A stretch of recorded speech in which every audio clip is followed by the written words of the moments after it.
ball and stick system.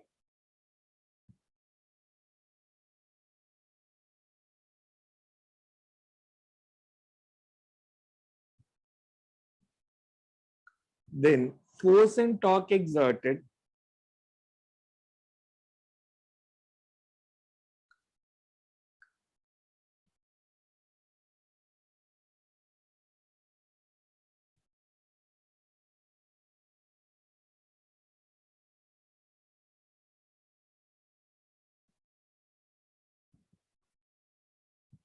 if we assume ball and stick to be part of the system, then force and torque exerted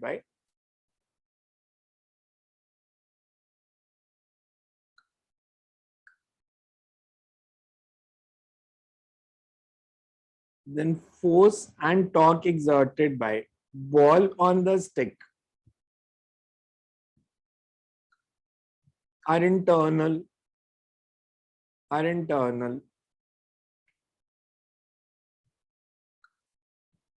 Therefore, momentum as well as angular momentum are conserved.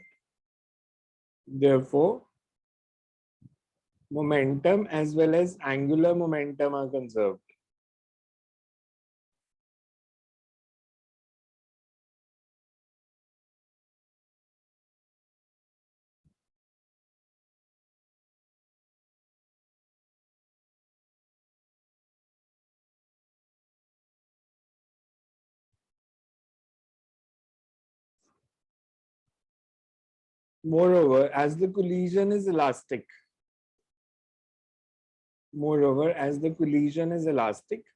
kinetic energy of the system is conserved.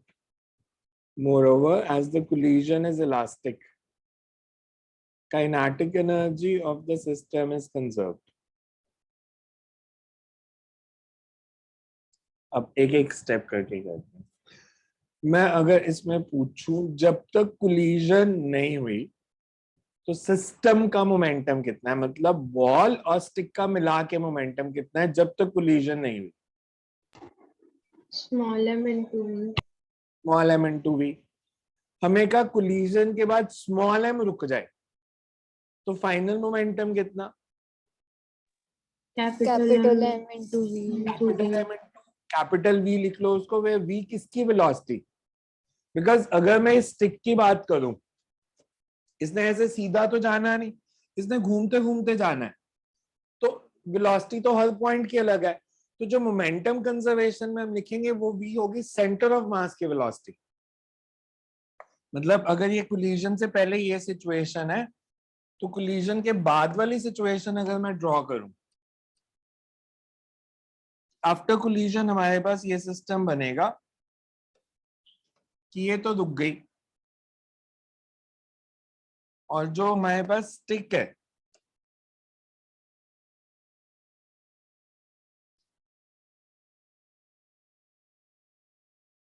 इसका centre move कर रहा है with velocity capital V, और ये clockwise घूमेगी anti clockwise?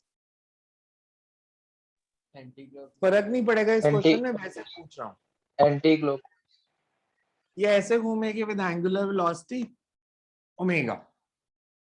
Clear? यहां तक clear? ये बिफोर कोलिजन या आफ्टर कोलिजन? आफ्टर कोलिजन ये रुक गई. क्लियर इतना? Initial momentum mv, final momentum capital M into capital V. Initial angular momentum about centre, इसका मोमेंटम mv है. इसके लाइन ऑफ एक्शन का सेंटर से डिस्टेंस कितना है? D. ये r परपेंडिकुलर हो गया, तो इनिशियल एंगुलर मोमेंटम mvd. अब मैंने एक चीज बताई थी कि if body is free to move, हमें क्वेश्चन में दिया था it is free to move in any way. If body is free to move it will always rotate about centre of mass. तो इसने सेंटर ऑफ मास के about rotate करना है, तो इसका एंगुलर मोमेंटम कितना? About centre of mass I omega. इसका movement of inertia rod का कितना होगा about centre? ml square by 12. ml square by 3. ml square by 12. तो तो इसका फाइनल एंगुलर मोमेंटम हो जाएगा ml² into omega. Conservation of angular momentum says mvd is equal to ml² into omega. Clear इतना? ये दो स्टेप समझ आए सबको कि mv is equals to capital MV and mvd is equals to. यहां तो कोई डाउट है तो पूछो. क्लियर है? अब momentum, angular momentum and kinetic energy तीनों conserve. Initial kinetic energy system की, रॉड की कोई काइनेटिक एनर्जी नहीं है, स्टिक की कोई काइनेटिक एनर्जी नहीं है, सिर्फ इसी के पास है. तो initial kinetic energy half mv². Finally ये तो रुक गया, तो सिर्फ काइनेटिक एनर्जी रॉड की. तो रॉड के पास ट्रांसलेशनल, रोटेशनल या दोनों? दोनों. काइनेटिक एनर्जी कितनी? Half. Half cap half I omega plus half I omega. Plus half I omega square. तो conservation of kinetic energy means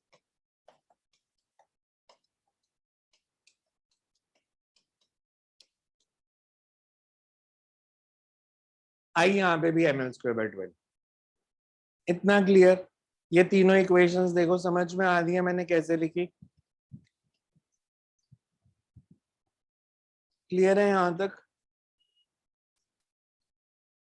तो हमें बेसिकली इन तीन इक्वेशन से स्मॉल m की वैल्यू निकाल के दिखानी है in terms of capital M, L and this V. Small m की वैल्यू निकालनी है in terms of capital M, capital L और ये D भी आएगा बीच में, ये distance, because this is also important. तो हम क्या करेंगे? यहां से ओमेगा की वैल्यू निकालेंगे और इधर सब्स्टिट्यूट कर देंगे. यहां से हम कैपिटल V की वैल्यू निकालेंगे. कैपिटल V की वैल्यू क्या आएगी? MV by capital M. तो ओमेगा और कैपिटल V की वैल्यू पुट करके स्मॉल m निकालना है. That's the question. किसी को कंसेप्ट में डाउट है तो पूछो. इन तीनों इक्वेशंस में या जो भी मैंने बताया अभी तक, इसमें कोई भी डाउट है तो? क्लियर है सबको? सर ये ml²/ओमेगा वाला करो. आई कितना होता है रॉड का मोमेंट ऑफ इनर्शिया? ml²/12. हाँ, तो आई ओमेगा. एंगुलर मोमेंटम का यही फॉर्मूला होता है ना रोटेटिंग बॉडी का, I omega. Okay. So you can write. पहले लिखो by conservation of linear momentum. By conservation of linear momentum, if center of mass of the rod, if center of mass of the rod moves with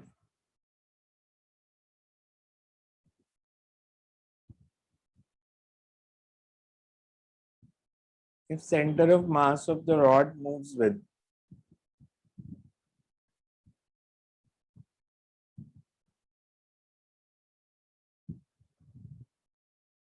velocity capital V, then momentum conservation implies that. Then momentum conservation implies that mv is equal to capital MV. mv is equal to capital MV. First equation लिख लो. By conservation of angular momentum. By conservation of angular momentum. Second equation लिख लो. mvd is equal to I omega ही लिख लो. ml²/12 भी ना लिखो, I omega ही लिख लो. mvd is equals to I omega. mvd is equals to I omega. Third is, as the collision is elastic, as the collision is elastic, as the collision is elastic, therefore initial and final kinetic energies are equal. There is half mv² is equals to half I omega square plus half capital MV². अब physics नहीं है इसके आगे, it's all maths now. मैं इसको ऐसे लिख सकता हूँ,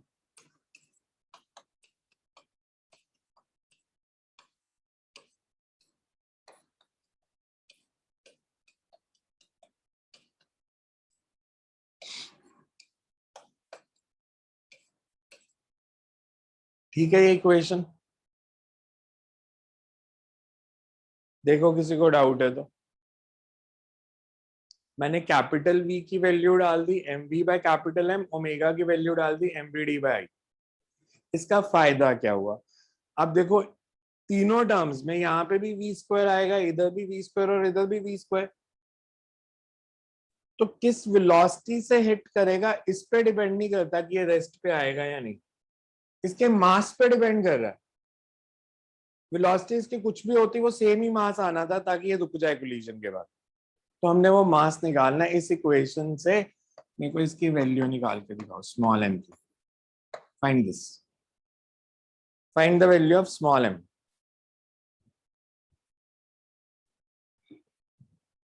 लास्ट स्टेप में आई पुट करना पड़े तो कर लेना ml स्क्वायर बाय 12, बट अभी इसको सॉल्व करो। A bullet of mass small m, a bullet of mass small m moving with velocity small u just grazes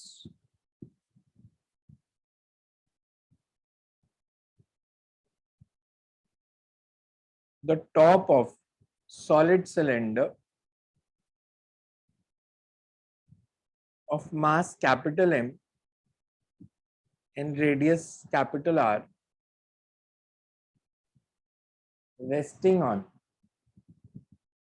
rough horizontal surface.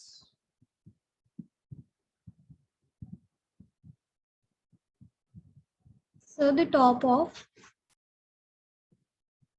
A solid cylinder of mass capital M and radius capital R, resting on a rough horizontal surface. Resting on a rough horizontal surface.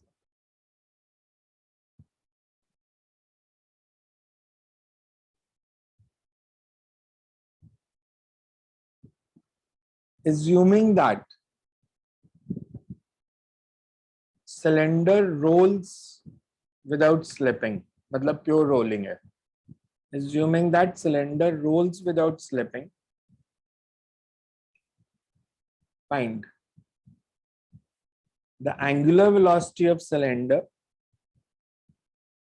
and final velocity of the bullet. And final velocity of the bullet.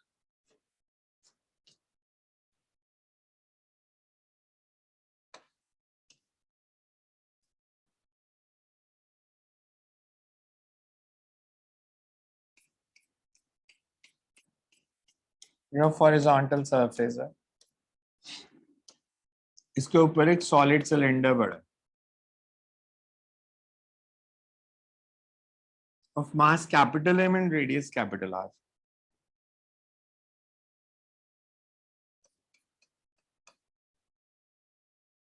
हमें दिया एक bullet just grazes the top surface. इसका क्या मतलब होता है? ग्रेजेस the top surface का मतलब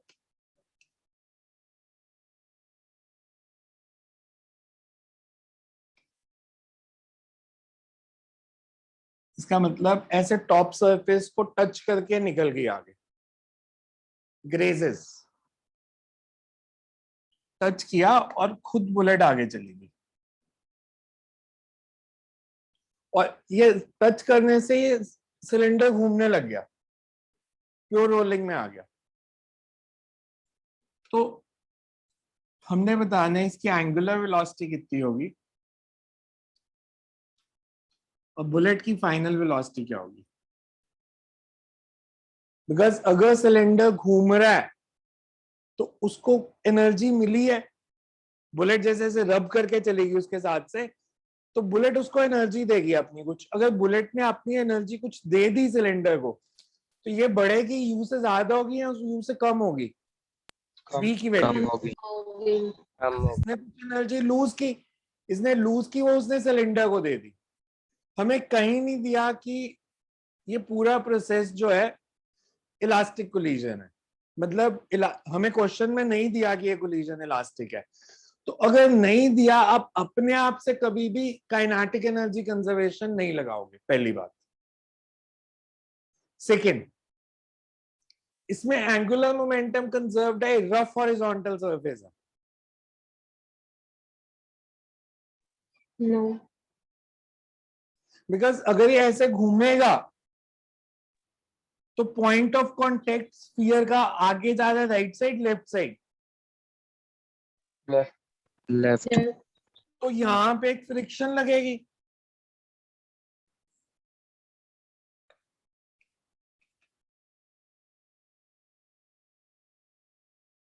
इस फ्रिक्शन के कारण टॉर्क लगेगी।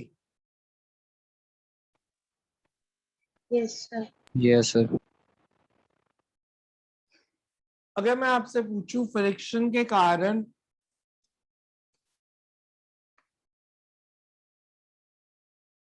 टॉक अबाउट सेंटर कितनी है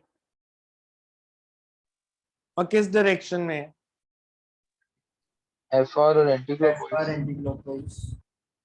एफ और एंटी क्लॉकवाइज। डायरेक्शन बतानी होगी तो वी से दैट बिकॉज ये आर है, एफ है तो आर क्रॉस एफ, तो outwards. Anti clockwise means outwards. अच्छा, अगर मैं एक्सटर्नल टॉक लग रही है अबाउट सेंटर, तो इनिशियल और फाइनल एंगुलर मोमेंटम सेम होगा या डिफरेंट? डिफरेंट। डिफरेंट। फोर्स भी लग रही है, बुलेट ने फोर्स लगाई तभी वो सिलेंडर घूमा, तो मोमेंटम भी कंजर्व नहीं है। तो अगर कुछ कंजर्व ही नहीं है तो मैं क्या करूं, इसको कैसे सॉल्व करूं इस इक्वेशन को? मेरे को तो निकालना है ना कि ये v कितना है और v कितना है और ओमेगा कितना है।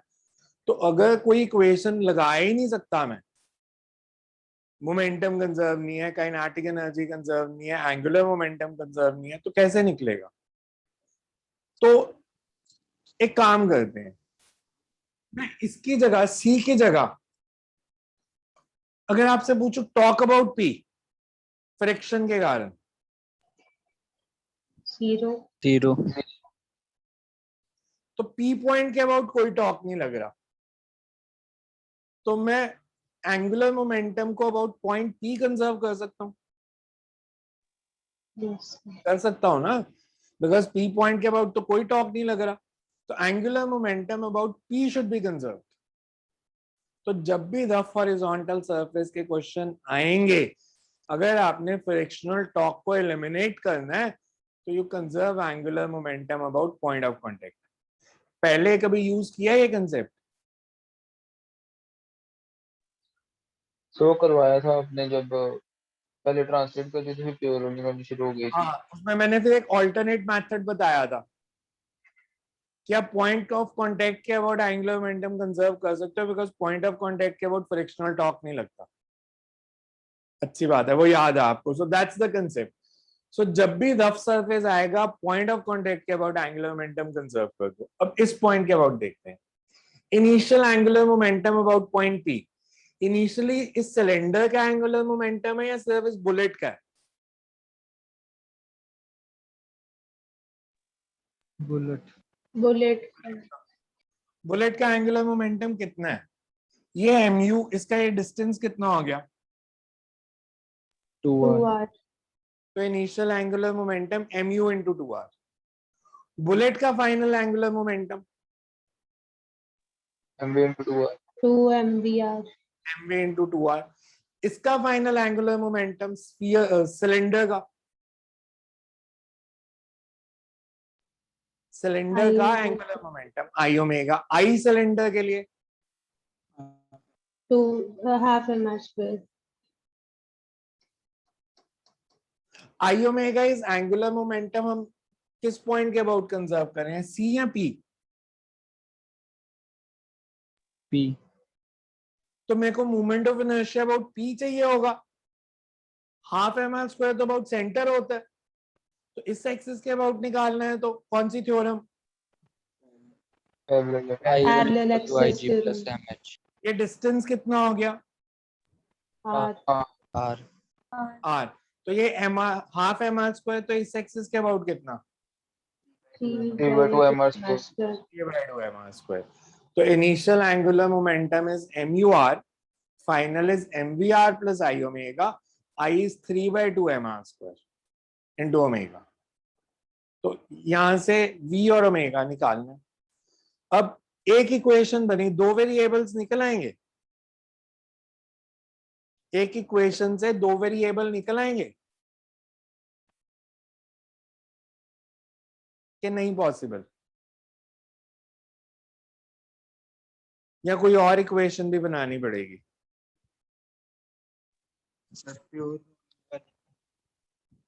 हाँ जी बोलो. सर प्योर रोलिंग वाला. प्योर रोलिंग है तो V should be equals to R omega.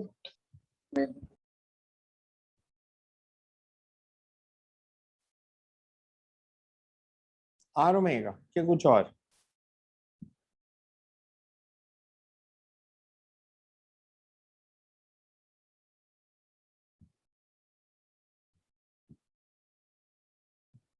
V is equal to R omega या कुछ और?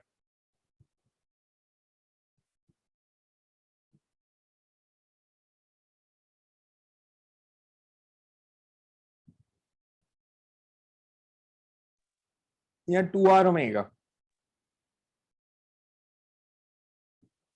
बिकॉज अगर आप अबाउट पॉइंट P लेते हो, angular velocity omega, top point का P से डिस्टेंस कितना है? 2R. 2R. So V is equal to 2R omega. And वैसे सॉल्व करेंगे, प्योर रोलिंग है तो. सो यू कैन राइट. समझ आया कंसेप्ट सारा क्या कर रहा हूँ मैं? ये सबको क्लियर है कि मैं पॉइंट ऑफ कांटेक्ट के अबाउट क्यों एंगुलर मोमेंटम कंजर्व कर रहा हूँ? क्योंकि रफ सरफेस है. अगर मैं सेंटर के अबाउट लेता तो एंगुलर मोमेंटम कंजर्व नहीं था, बिकॉज फ्रिक्शन एक टॉक लगा रहा था अबाउट सेंटर. तो मैं सेंटर के अबाउट एंगुलर मोमेंटम को नहीं कंजर्व कर सकता. Torque due to friction about point P 0 है, तो मैं पॉइंट P के अबाउट एंगुलर मोमेंटम को कंजर्व कर सकता हूँ. So you can write the concept first. Diagram बना लो या फिर लिखाता हूँ मैं. डायग्राम ड्रॉ कर लो सिर्फ.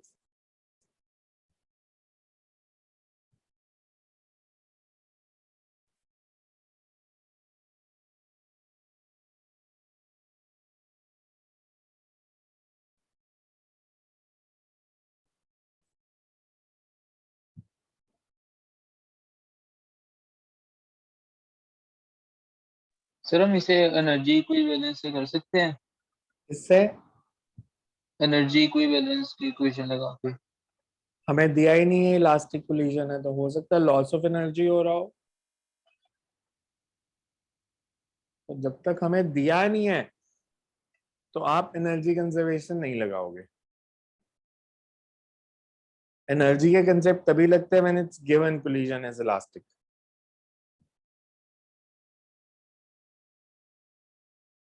So you can write as shown in the figure.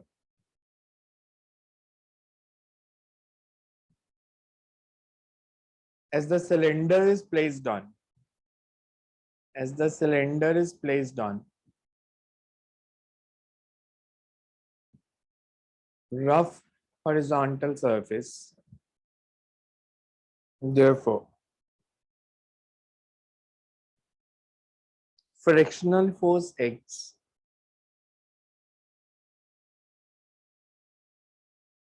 at the point of contact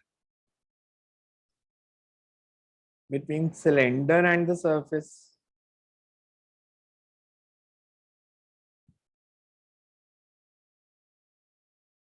torque act due to this friction about center. Torque acts due to this friction about center. Therefore, angular momentum about center is not conserved. Angular momentum about center is not conserved.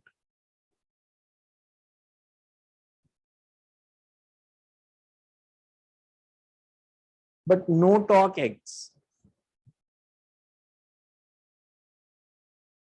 about point of contact P. But no torque acts about point of contact P between cylinder and the surface. Therefore, angular momentum is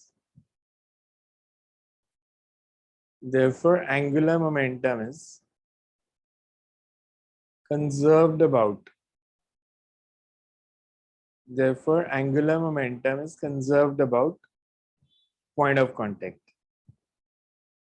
Therefore, angular momentum is conserved about point of contact. Initial angular momentum about point of contact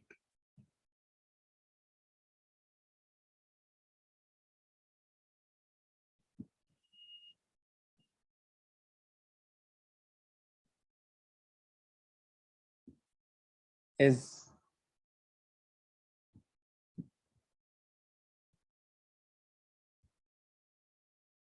mu into 2r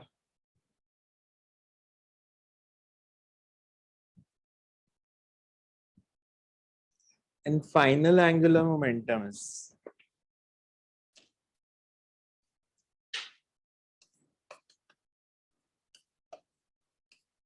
final angular momentum बोलो क्या लिखना है हमने bullet का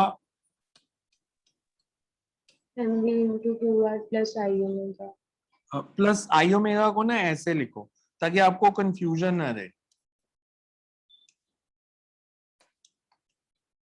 मतलब आप IP means आपको moment of inertia about point P लेना है अबाउट सेंटर नहीं लेना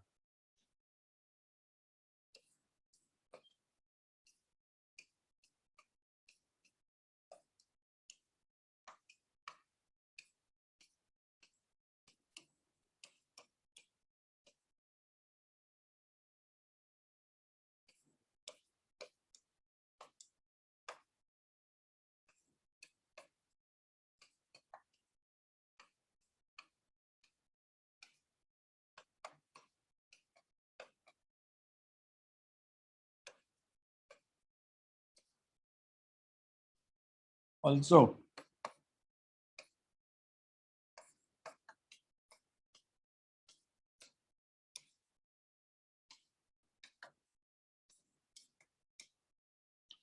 ये वैल्यू इधर पुट करके पहले v निकाल लो फिर u निकाल लो substitute omega substitute 2 in 1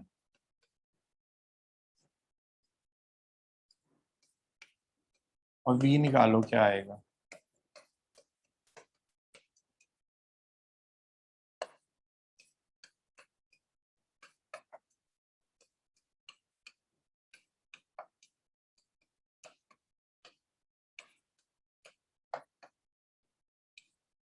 find the value of v from this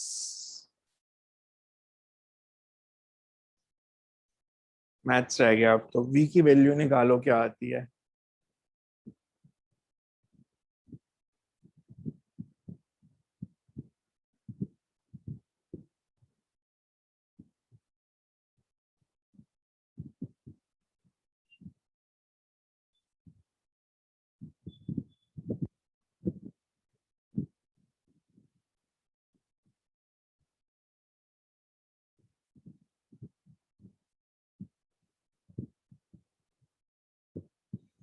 किसी का आंसर आए तो बताना क्या आया v की वैल्यू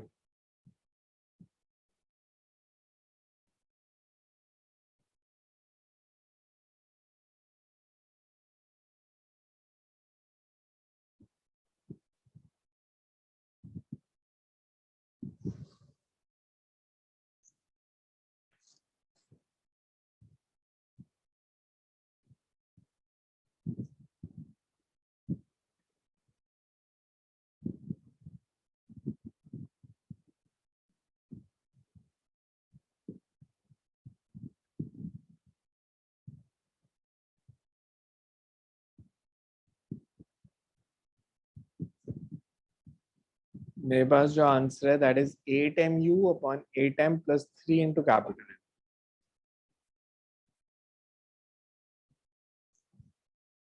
सर यही है सर एक बार रिपीट करना आंसर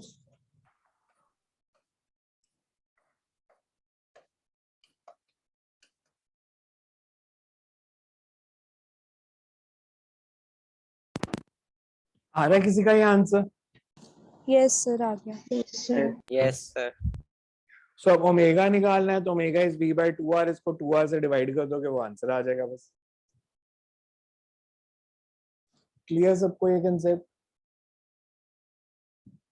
तो पहला केस मैंने लिया था जहां पे स्टिक प्लेस थी हॉरिजॉन्टल सरफेस पे, अब लिया मैंने body placed on a rough horizontal surface. Next लिखो। और फर्स्ट वाले में था कि फर्स्ट बॉडी कोलिजन के बाद रुक गई, सेकंड चल रही है। अब एक और वेरिएशन करते हैं। Can write a uniform rod of length 6a,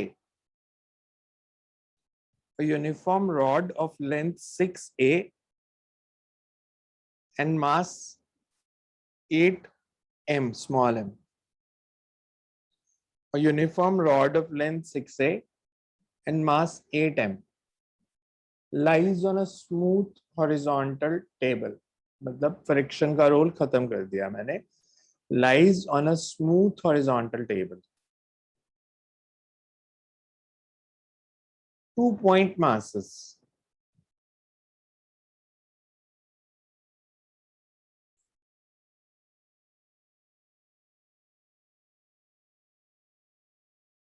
Two-point masses strikes the rod as shown in figure and sticks to it after the collision. And sticks to it after the collision.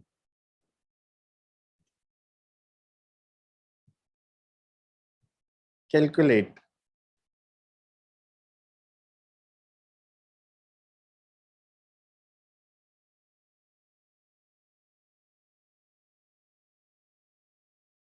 The velocity of center of mass. Calculate the velocity of center of mass. B part is angular velocity.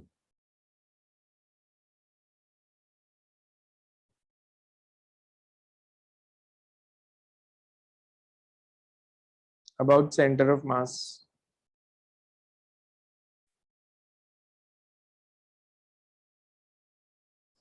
And kinetic energy after the collision. And kinetic energy after the collision.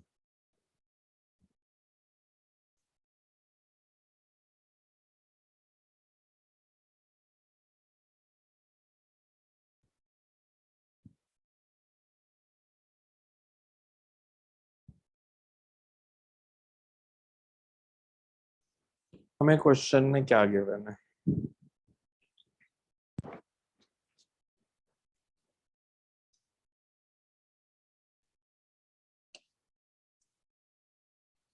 हमारे पास ऐसे एक rod है,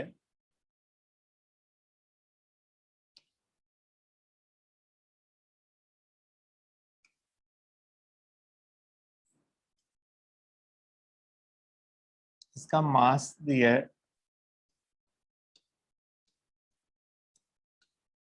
और length 6 है, ये centre C.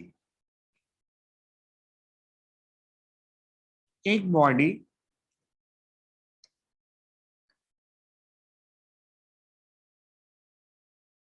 जिसका मास 2m है, because हमें क्वेश्चन में दिया था एज शोन इन फिगर, वो यहां आके स्ट्राइक करती है और ये डिस्टेंस दिया a। एक दूसरी बॉडी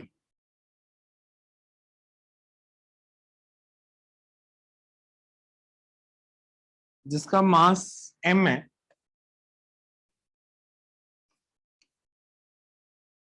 और वेलोसिटी 2v है,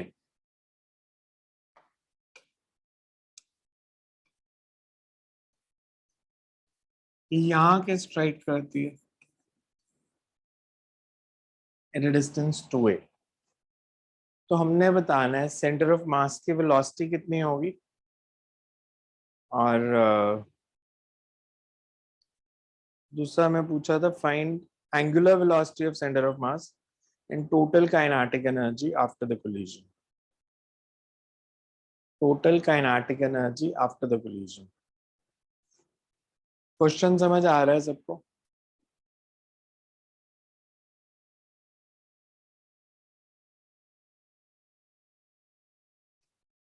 अगर मैं आपसे पूछूं velocity of centre of mass तो कितनी होगी? First part is find the velocity of centre of mass.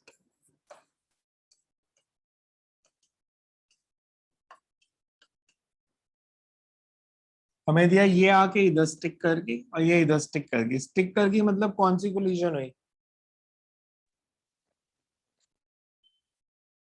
When one body sticks to the other. Perfectly inelastic. So perfectly inelastic collision है मतलब एनर्जी कंजर्व नहीं है। Velocity of center of masses, कितनी bodies है यहाँ पे?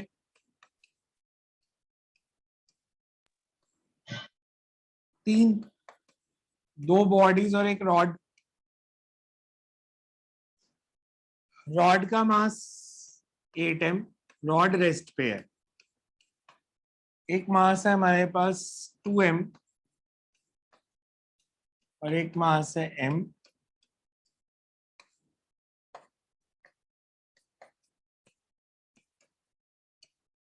यही होगी वेलोसिटी ऑफ सेंटर ऑफ मास। देखो इसमें कोई डाउट है तो, देखो इसमें कोई डाउट है तो कितनी आई?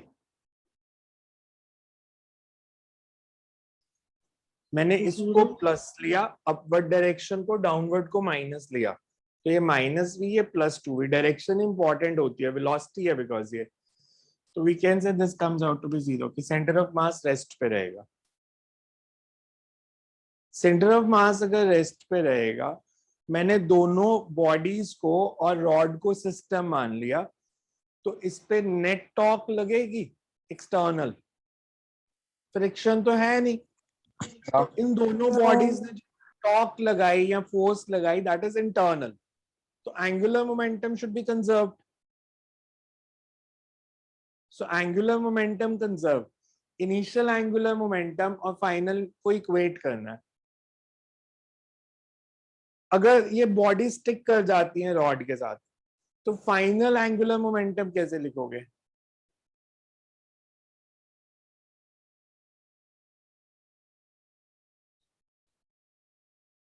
लिखो इसके आगे concept. If the two bodies and rod are considered to be, if two bodies and rod are considered to be part of the system, if two bodies and rod are considered to be part of the system, then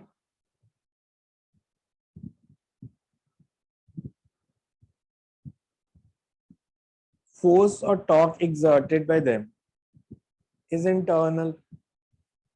Force and torque exerted by them is internal. Therefore, angular momentum before and after collision is conserved. Therefore, angular momentum before and after collision is conserved. So अब इसके आगे मेरे को solve करके दिखाओ।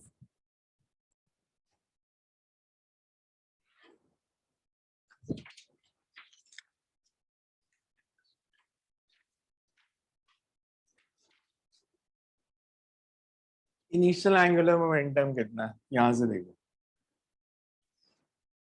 इसका momentum है 2mv। ये डिस्टेंस कितना है? इसके कारण और इसके कारण, पहले तो ये बताओ एंगुलर मोमेंटम सेम डायरेक्शन में या डिफरेंट? डिफरेंट। डिफरेंट। सेम है। सेम। सेम या डिफरेंट? सेम। देखो ये अगर ऐसे जाएगा, मतलब ये वाला पार्ट अगर ऐसे जाए, तो रॉड क्लॉकवाइज घूम रही है एंटी क्लॉकवाइज? Anti clockwise. और ये भी एंटी क्लॉकवाइज ही घूम रही है, तो दोनों का एंगुलर मोमेंटम तो सेम डायरेक्शन में। मोमेंटम ऑपोजिट था। आर क्रॉस पी से भी देख लो, ये आर और ये पी ऊपर, तो आर क्रॉस पी आउटवर्ड्स। यहां से देखोगे तो यहां से भी आर क्रॉस पी आउटवर्ड्स ही आएगा। तो एंगुलर मोमेंटम दोनों का सेम डायरेक्शन में है. इनिशियल एंगुलर मोमेंटम को मैं लिख दूंगा 2m into v into a plus 2m into v into 2a. Final angular momentum I omega, because अब वो रॉड के साथ ही चिपक गई हैं, तो रॉड का मूवमेंट ऑफ इनर्शिया कितना हो जाएगा? रॉड का अपना मूवमेंट ऑफ इनर्शिया कितना है?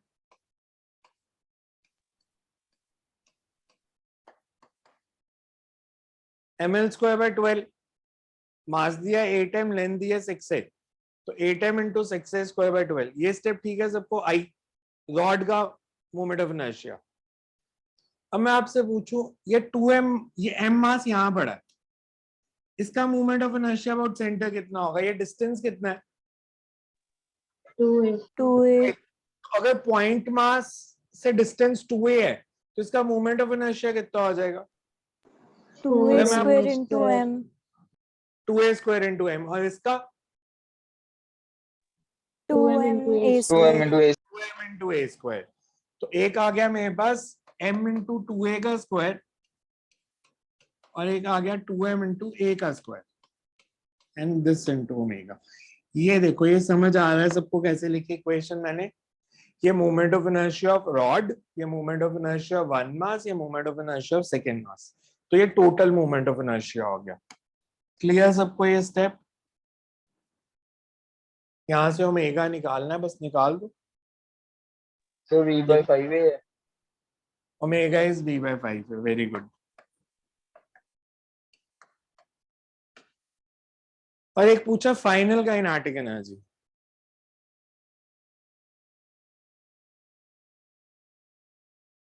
फाइनली सेंटर ऑफ मास, ये रोटेट कर रहा है, ट्रांसलेट कर रहा है, दोनों कर रहा है. Rotate. सेंटर ऑफ मास की वेलोसिटी तो 0 आ गई थी, तो ट्रांसलेट तो कर ही नहीं रहा. सेंटर ऑफ मास तो रेस्ट पे है. सेंटर ऑफ मास रेस्ट पे, इसका मतलब फाइनल काइनेटिक एनर्जी कितनी? सिर्फ हाफ आई ओमेगा स्क्वायर. और आई कौन सा? ये पूरा तीनों बॉडीज का मिला के. और ओमेगा की वैल्यू v/5 है. हो जाएगा सॉल्व? ये हो जाएगा सॉल्व? Yes, sir. अब एक क्वेश्चन दे दूंगा, जल्दी से सॉल्व करना, और बिल्कुल सिमिलर दूंगा, ताकि मेरे को पता चले समझ आया कि नहीं, और चीटिंग नहीं करनी पीछे से.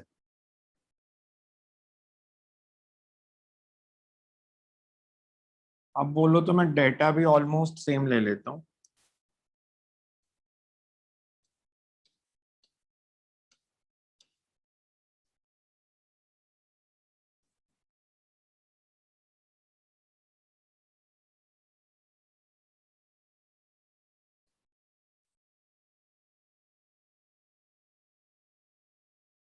पिछले क्वेश्चन में इसका मास कितना था? m. M.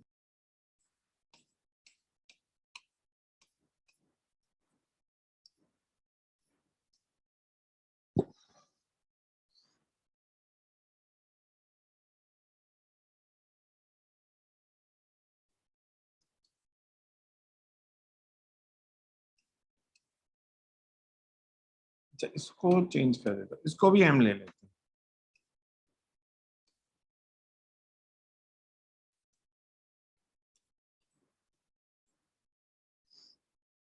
Find velocity of center of mass and angular velocity of rod after the collision if two bodies stick to the rod after collision. सारा क्वेश्चन सेम, सिर्फ इसको m लिया, इसको 2m की जगह इसको m ले लिया बस मैंने. सो मैं आपसे पूछ रहा हूँ, find the velocity of centre of mass and angular velocity after collision. पहले क्या था? वेलोसिटी ऑफ सेंटर ऑफ मास 0 आई थी, अब देखो 0 आएगी. नहीं. तो अब वेलोसिटी निकाल दो, सेंटर ऑफ मास की कितनी और इसकी फाइनल एंगुलर वेलोसिटी कितनी.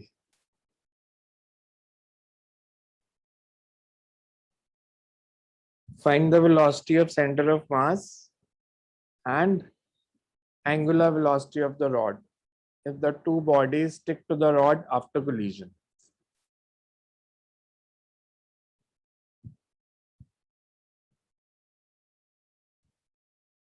Also find final kinetic energy. अब फाइनल काइनेटिक एनर्जी क्या होगी? half m total mass Half mv v square plus half I half omega I square. Omega. So मेरे को 2 पार्ट कर दो, तीसरा हो ही जाएगा फिर एनीवेज। अब पीछे से नहीं देखना, अपने आप करना पूरा क्वेश्चन, ताकि पता चले याद हुआ मेथड या नहीं हुआ। कॉपिंग वाला काम नहीं। अपवर्ड डायरेक्शन को पॉजिटिव ले लो मोमेंटम में, डाउनवर्ड को नेगेटिव।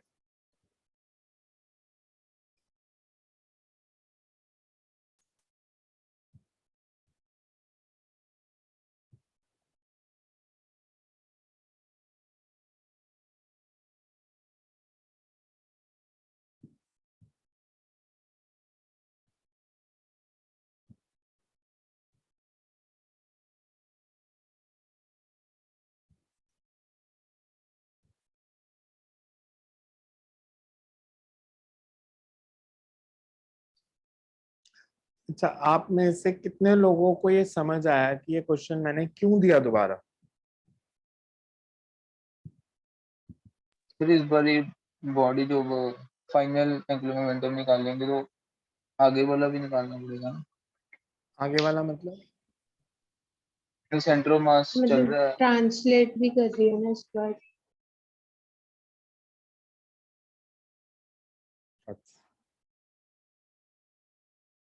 तो final angular momentum about centre of मास मैं निकालूं तो मेरे को वीसी लेना पड़ेगा।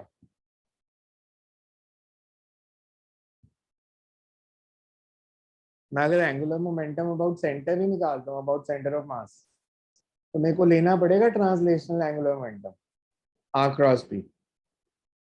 सेंटर ऑफ मास से बीसी का डिस्टेंस कितना है?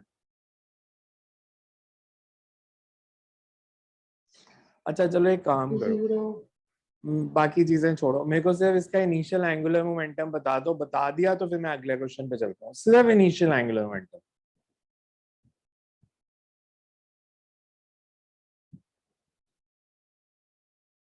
इसमें इनिशियल एंगुलर मोमेंटम कितना होगा?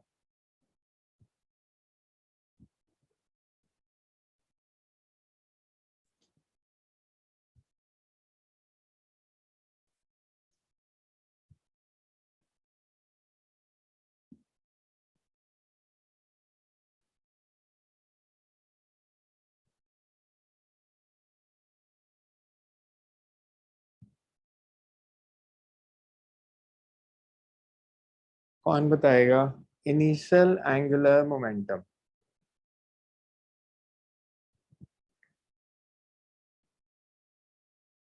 चलो फाइनल बता दो यार, कुछ तो बताओ। फाइनल एंगुलर मोमेंटम कितना होगा? और छोटा कर दो question. Final angular momentum of rod बता दो कितना है, सिर्फ मासेस को भी छोड़ो। Final angular momentum of rod, because हमने आई ओमेगा करना है ना। Moment of inertia of rod plus moment of inertia of first mass plus moment of inertia of second mass. तो moment of inertia of rod कितना है? Moment of inertia of rod कितना है?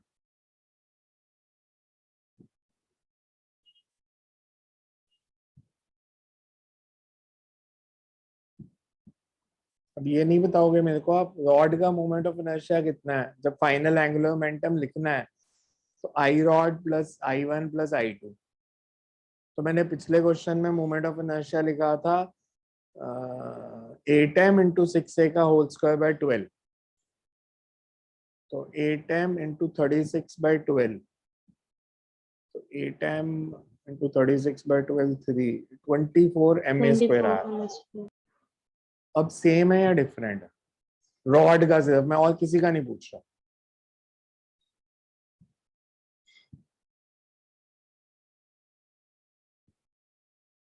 आपके दिमाग में ये क्वेश्चन स्ट्राइक करना चाहिए था कि मैंने क्यों सिर्फ एक मास को बदला, और पूरा क्वेश्चन बदल गया उससे। सिर्फ एक मास बदलने से पूरा क्वेश्चन सॉल्व करने का मेथड क्यों बदला?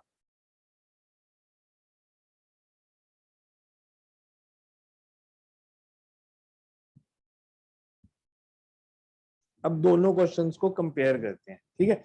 मैं फाइनल पोजीशन दोनों की मार्क करता हूँ, पिछला डायग्राम और ये दोनों एक पे ही बनाता हूँ।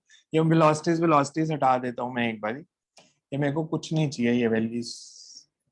मैंने कहा कि ये मास यहाँ स्टिक कर गया,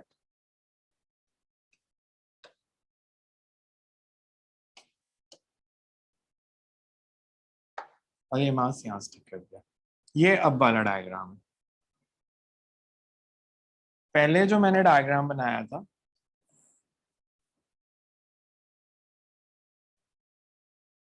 वो कुछ ऐसे था।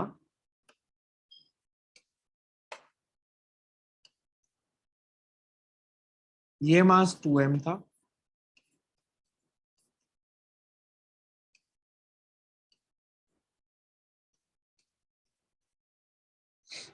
ये 2a था।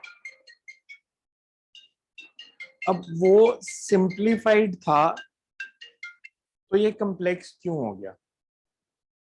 इसको मान लेते हैं ओरिजिन। मैं आपसे अगर बोलूं मेरे को सेंटर ऑफ मास का एक्स कोऑर्डिनेट बताओ, तो m1 x1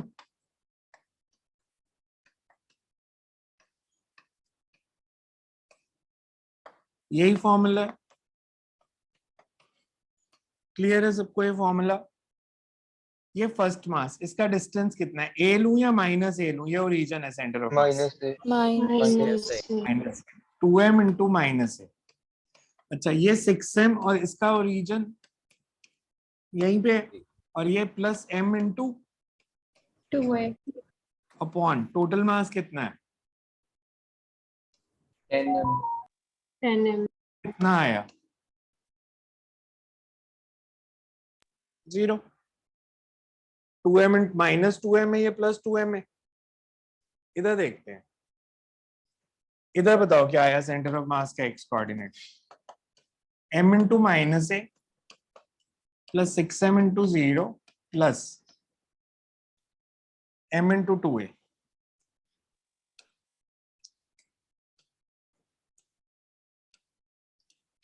जीरो आ रहा है या नहीं आ रहा?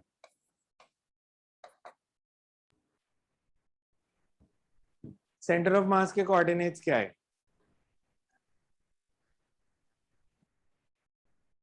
a by a by 10 A by 10. a by 10, 10 है total mass. 2m Yes, sir. नहीं, m 8m m और है वहाँ 10m है, 10m है, हाँ ठीक है। 9 नहीं है, टोटल मास 10 है, 8m और दो मासेस m वाले 10m। तो यहाँ तो फिर 11m हो गया, मैंने उसको 6m से सॉल्व किया था, ये भी 11m हो जाएगा ना, आंसर नहीं बदलेगा, बट ये टोटल मास तो 8m ये था और 3m और है, आंसर चाहे नहीं बदला बट ये 11m है। अच्छा यहाँ पे आपके आगे coordinates a by 10, a by 10 मतलब ये अगर रीजन है तो सेंटर ऑफ मास किधर हुआ, right side left side? right right side यहाँ पे कहीं पे, और इसके कोऑर्डिनेट्स a by 10 से इससे क्या फर्क पड़ गया क्वेश्चन में? मैंने आपको बिल्कुल शुरू में एक कंसेप्ट बताया था, when rod is free to rotate it will rotate about its Center Center of Mass. mass. Centre of मास। ये C1 है, सेंटर ऑफ मास C नहीं है।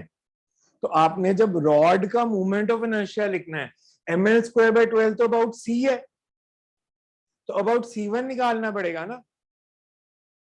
इनिशियल एंगुलर मोमेंटम भी जैसे पहले तो हमने सीधा लिख दिया, इस केस में तो हमने लिख दिया 2m into v into a, but अब हमें डिस्टेंस जो लेना है r1 तो ये डिस्टेंस चाहिए C1 तक, सिमिलरली R2 ये डिस्टेंस हो गया, तो सारे मासेस का एंगुलर मोमेंटम अबाउट C1 लेना है, ओरिजिनल सेंटर ऑफ मास के अबाउट नहीं लेना, क्योंकि इस क्वेश्चन में था जो हमने पहले किया था उसमें सेंटर ऑफ मास शिफ्ट नहीं किया था।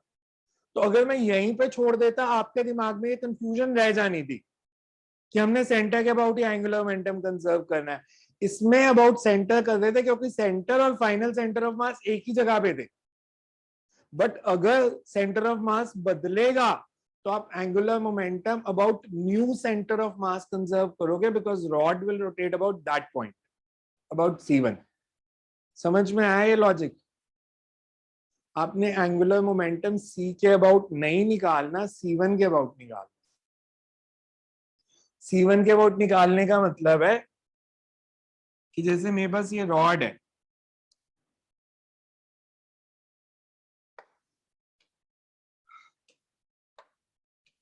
ये C है, ये C1 है, ये डिस्टेंस a/10 है,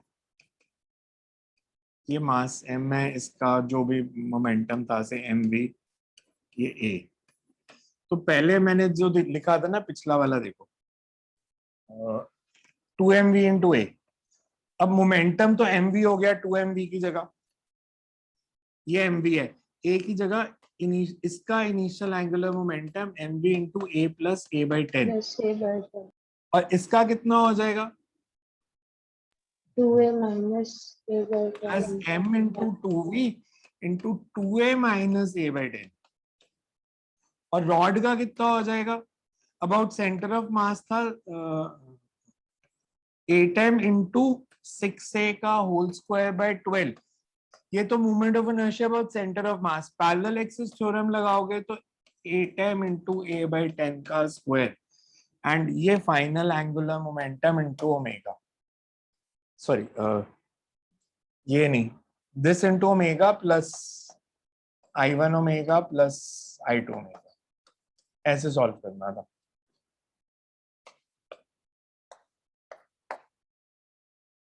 ये इनिशियल एंगुलर मोमेंटम, ये फाइनल एंगुलर मोमेंटम। आया समझ फर्क?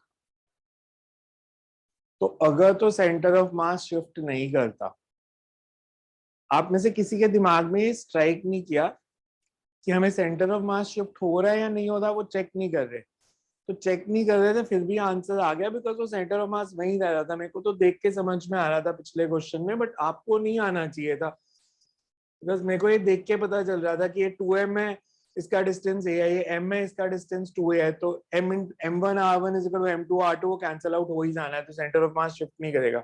इसीलिए मैंने नेक्स्ट क्वेश्चन में उसको बदल दिया थोड़ा सा। तो इसलिए हमेशा याद रखना, final angular momentum, if body is free to rotate, it will rotate about its center of mass, and center of mass may shift its position after interaction। याद रह जाएगा ये कि लिखवा दूं इसको? रह जाएगा याद के लिखना है?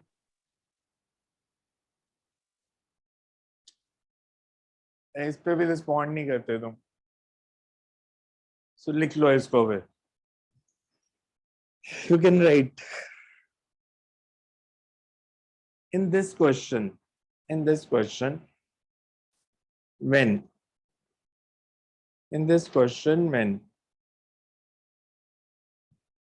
the two masses stick to the rod, when two masses sticks to the rod at different distance from the center, two equal masses लिख लो, two equal masses stick to the rod at different distance from the axis, then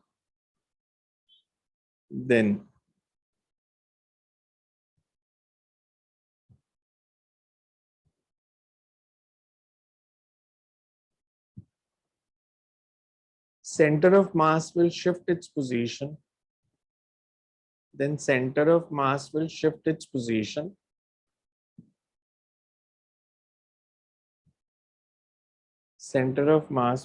its position and if the rod is free to rotate,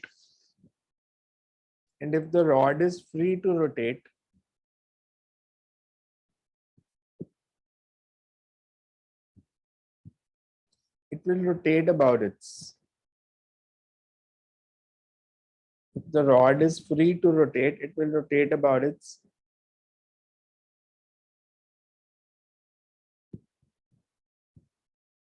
new center of mass. Therefore,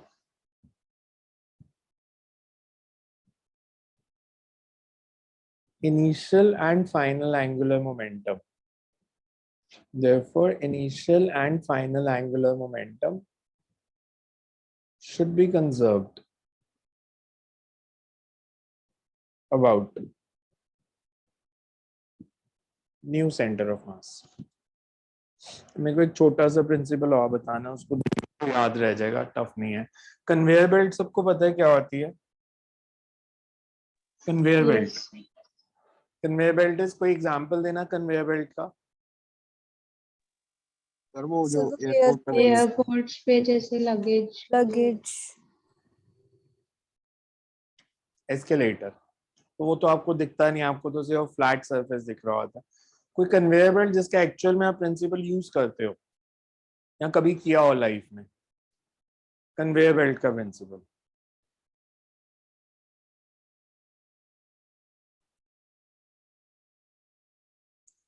सबसे common example, और उसी पे ही question भी आते हैं, cycle की chain. That's a conveyor belt basically. वो भी वैसे ही चल रही होती है, घूम घूम के वापस आ रही होती है. साइकिल की चेन इस तरह से बनती है.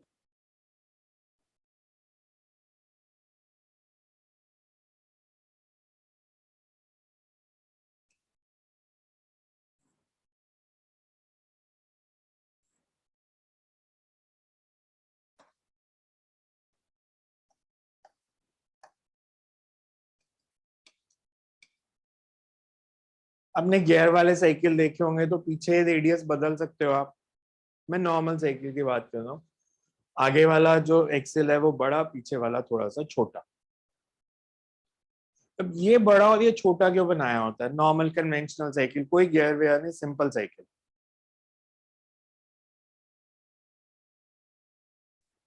अगर ये घूम रहा है विद एंगुलर वेलोसिटी ओमेगा,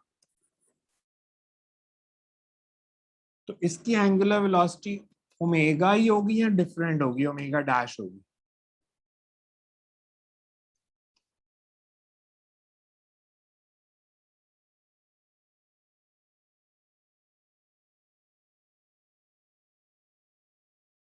दोनों की एंगुलर वेलोसिटी सेम होगी या डिफरेंट? मतलब अगर इसको आप 10 बारी पैडल करते हो तो ये 10 बारी घूमेगा ये भी, या ये 20 बारी घूम जाएगा? डिफरेंट होता है. 10 times. अच्छा, अगर ये ऐसे घूम रहा है तो इस पॉइंट की लीनियर वेलोसिटी कितनी है, चेन के इस पॉइंट की?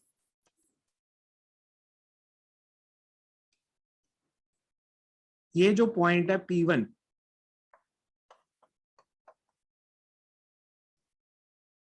इसकी लीनियर स्पीड होगी R1 ओमेगा.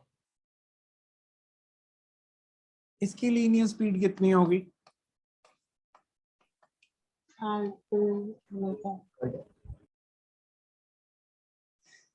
स्ट्रिंग्स जब हमने पहली बार ही पढ़े थे, हमने उसमें पढ़ा था velocity along the string same ही होती है.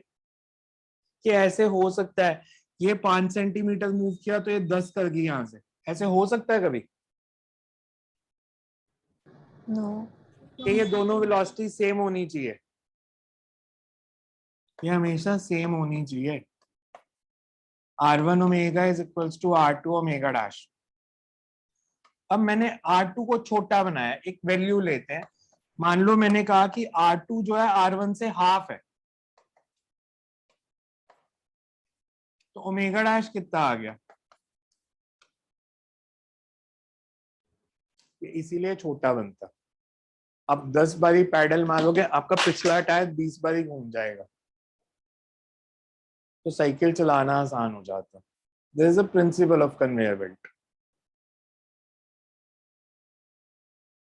आप कहीं पे भी कन्वेयर बेल्ट यूज हो रही होगी ना, यही प्रिंसिपल यूज करते हैं कि जहां पे आप एफर्ट लगा रहे हो उस व्हील को बड़ा बना देते हैं, दूसरे व्हील को छोटा कर देते हैं. तो वो ऑटोमेटिकली, बिकॉज इनकी लीनियर स्पीड सेम है, तो इसकी एंगुलर वेलोसिटी ज्यादा हो जाएगी.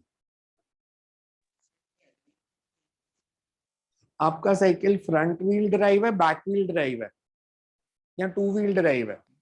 Back wheel wheel. Back wheel है, तो बैक व्हील में यही प्रिंसिपल लगता है. Beat your scooter, motorcycle, Activa, सबका यही प्रिंसिपल है. और गियर्स लगा के हम सिर्फ इसको चेंज करते हैं, इसके रेडियस को। तो उस हिसाब से आपको एफर्ट लगाना पड़ता है साइकिल की स्पीड को बड़ा या कम करने के लिए। तो मेरा पर्पस ये लास्ट में बताने का सिर्फ ये है कि जब कन्वेयर बेल्ट के न्यूमेरिकल आएंगे, लीनियर स्पीड दोनों व्हील्स पे सेम होती है, एंगुलर स्पीड अलग अलग होती है। रह जाएगा याद ये? तो लीनियर स्पीड सेम लेनी है, एंगुलर सेम नहीं लेनी। सो नेक्स्ट टाइम करते हैं इसके आगे। कल शायद मैं नहीं हूँ यहाँ पे, नहीं कोई और मीटिंग है इस टाइम पे, तो अगर कल क्लास नहीं लगी तो सैटरडे को लगेगी। और अगर रोटेशन के न्यूमेरिकल ठीक नहीं हुए तो मेरे को शायद अगले हफ्ते मॉर्निंग में क्लासेस एडिशनल लेनी पड़े। आप में से कितने लोग स्कूल जाते हैं या स्कूल की क्लासेस लगा रहे हैं? मतलब अगर नहीं भी जा रहे तो लगा रहे हो स्कूल की क्लासेस या नहीं? क्या एक्स्ट्रा क्लास हम रख सकते हैं 8 साढ़े 8? मेरे को मैसेज करके रख बता सकते देना, रख मेरे को सिर्फ मैसेज नहीं करके लगाते। बता देना। हाँ, तो फिर हम मॉर्निंग में रोटेशन के लिए थोड़ी सी एक्स्ट्रा क्लासेस रख लेंगे ताकि न्यूमेरिकल्स एक बार ही स्ट्रांग हो जाए। मेरे को वीक न्यूमेरिकल्स नहीं चाहिए रोटेशन मोशन में, कि जब हमारा यूनिट खत्म हो एटलीस्ट आप कह सकते हो कि बहुत एक्सेप्शनल न्यूमेरिकल ना आते हो, पर जो रूटीन में आते रहते हैं एग्जाम में वो हमें सारे आने चाहिए। तो आज वाला दोबारा से एक बार देख लेना, मैं इसकी पीडीएफ भी सेंड कर दूंगा। और सारा एक भी कंसेप्ट बता देना। गो थ्रू कर लेना। कौन सा? कल वाली पीडीएफ। कल वाली वीडियो रिकॉर्ड नहीं की थी, आज मेरे को किसी ने बोला था तो मैंने रिकॉर्ड कर दी है। वीडियो कल पीडीएफ पीडीएफ सेंड कर दूंगा। एक्सक्यूज मी सर, हाँ जी बोलो। सर ट्रेडमिल में भी यही प्रिंसिपल यूज होता है? ट्रेडमिल में, हाँ ट्रेडमिल में होता तो यही है। अच्छा, ट्रेडमिल का वैसे प्रिंसिपल पता है क्या होता है? ट्रेडमिल जो स्पीड दिखा रहा होता है मीटर के ऊपर, वो ट्रेडमिल की स्पीड होती है या आपकी होती है? सर रिलेटिव होती है। वो आपकी रोटेशनल होती है, स्पीड। पर वो आपकी स्पीड ही होती है, पर आपकी स्पीड वही होती है जो ट्रेडमिल की है। बिकॉज ट्रेडमिल में आप जिस डायरेक्शन में ट्रेडमिल मूव कर रही है उस डायरेक्शन में मूव करते हो या उसके ऑपोजिट? अपोजिट। तो अगर आप दोनों की स्पीड सेम हो गई तो नेट स्पीड कितनी हो जाएगी? दोनों की स्पीड ऑपोजिट डायरेक्शन में है। मतलब अगर मेरे पास मान लो ये ट्रेडमिल है, ये ऐसे बैकवर्ड चल रही है, आप इसके ऊपर खड़े हो, आप आगे चलने की कोशिश कर रहे हो, अगर ये दोनों इक्वल हैं तो नेट वेलोसिटी जीरो, इसीलिए आप यहीं पे खड़े रहते हो। अगर ये वाली स्पीड ज्यादा है, ट्रेडमिल की स्पीड ज्यादा है, आप धीरे चलोगे तो आप पीछे को आ जाओगे। और अगर आप Yes. ट्रेडमिल से तेज चलने की कोशिश करोगे तो आप आगे चले जाओगे। तो आप क्या Yes. करते हो, आपने उसी जगह पे खड़े खड़े करना है। तो आपकी और ट्रेडमिल की स्पीड सेम होती है, तो जो मीटर है वो तो ट्रेडमिल की स्पीड ही दिखा रहा है, पर आपकी वही है जो ट्रेडमिल की है। तो इसलिए वो आप कह सकते हो कि मैं भी उसी स्पीड से चल रहा हूँ बिकॉज मैं वहीं पे खड़ा हूँ। Okay sir. पर होती उसमें भी कन्वेयर बेल्ट यूज है, पर उसमें सेम रेडियस वाली यूज होती है, अलग अलग रेडियस नहीं होता। Okay sir. मतलब अगर कोई ऐसी आ गई हो जिसमें अलग हो तो मेरे को नहीं पता। मेरे घर में जो ट्रेडमिल है उसमें अगले पिछले का सेम रेडियस है।